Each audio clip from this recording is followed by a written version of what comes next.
con sẽ hát chúc tán lời thánh danh Chúa.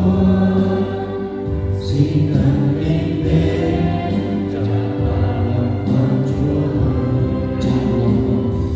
tràn lòng con Chúa ơi ngay giờ này, tràn lòng con để con vượt ra này,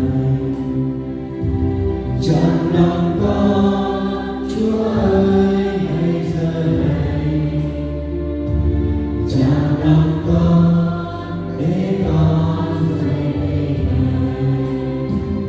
Vượt con vươn lên khói cho tôi thắm tuyệt vọng, vượt con vươn lên khói nghi ngờ và sâu áo, vì con sẽ hát chúc tán lời thánh danh Chúa. Xin thần linh đến tràn vào lòng con Chúa ơi.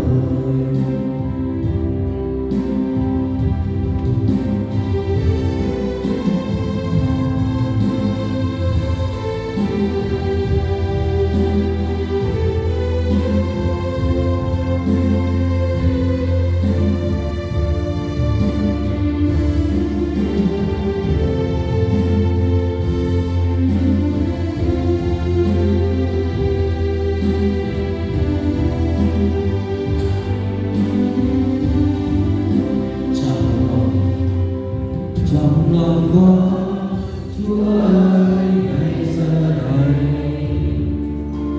tràn lòng con để con không xa ngài, tràn lòng con Chúa ơi ngay giờ này,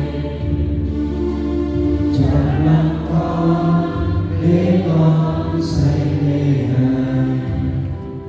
Vượt con vươn lên khói cho tôi thắm tuyệt vọng, vượt con vươn lên khói nghi ngờ và sâu áo, thì con sẽ hát chúc tán lời thánh danh Chúa. Xin thần linh đến tràn vào lòng con Chúa ơi,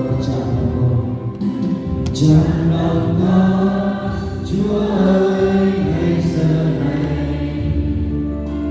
tràn lòng con để con không ra này, tràn lòng con Chúa ơi ngay giờ này, tràn lòng con để con vượt yêu ngài. Vượt con vươn lên khói cho tôi thắm tuyệt vọng, vượt con vươn lên khói nghi ngờ và sâu áo, vì con sẽ hát chúc tán lời thánh danh Chúa. Xin thần linh đến tràn vào lòng con Chúa ơi. Xin thần linh đến tràn vào lòng con Chúa ơi.